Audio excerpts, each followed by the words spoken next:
I swear to goodness, taking showers in the cold is just death. I mean, it's only early November and it's Georgia, which should be pretty warm and humid. It shouldn't be as bad as, say, if I were living in Michigan or New York, but I do not like getting out of the shower and feeling that cold air just, suck all the warmth out of my skin and make me feel all dry and bleh. Anywho, past couple of days, I've just been doing a lot of thinking.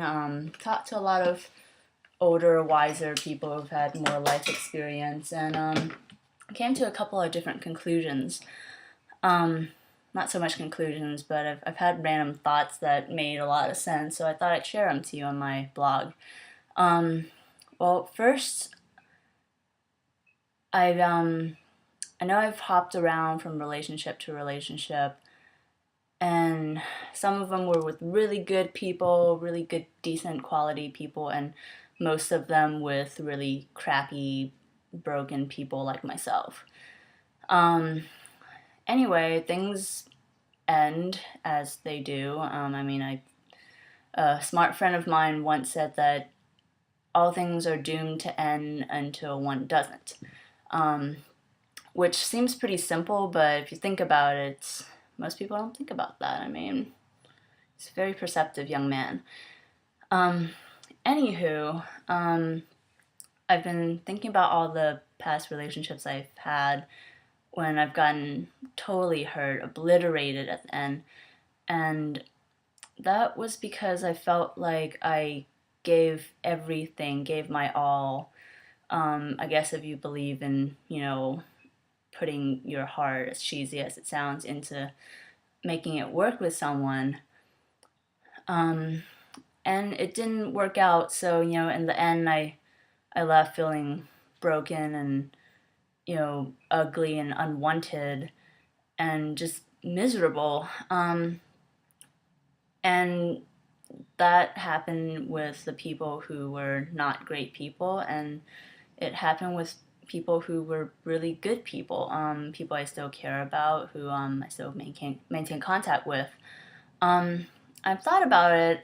I wasn't so much heartbroken over losing the person, but the idea behind, you know, human beings in general putting everything into like this thing we call love or whatever, if you can even call what I had that.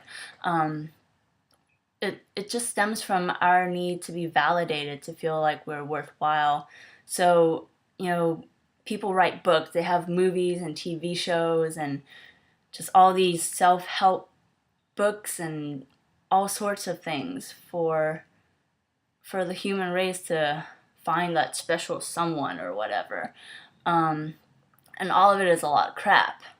I mean, it's great if you find someone who's wonderful and treats you well and things work out. That's great. I'm happy for you, and I hope I find that one day. But the the drive for humans to seek that someone, it's rooted in the fact that we just feel so disconnected, um, especially for those of us who haven't had like great upbringings and had rough childhoods, when our parents and guardians and our caretakers just weren't there for us in a way that we needed as children.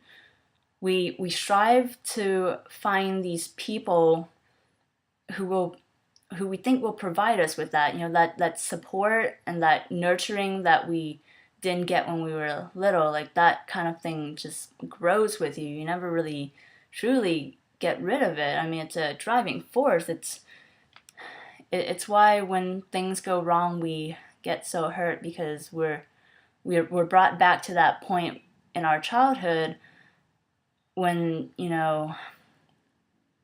we felt rejected.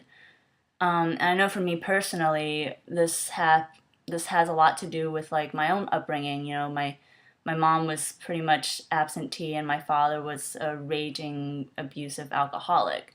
Um, so I never really had that type of support that I needed, and even now as an adult, like still I still feel like I need it. I do need it. I need that type of support, but not so much from other people. I feel like I should have that for myself. Anyway, part two coming up.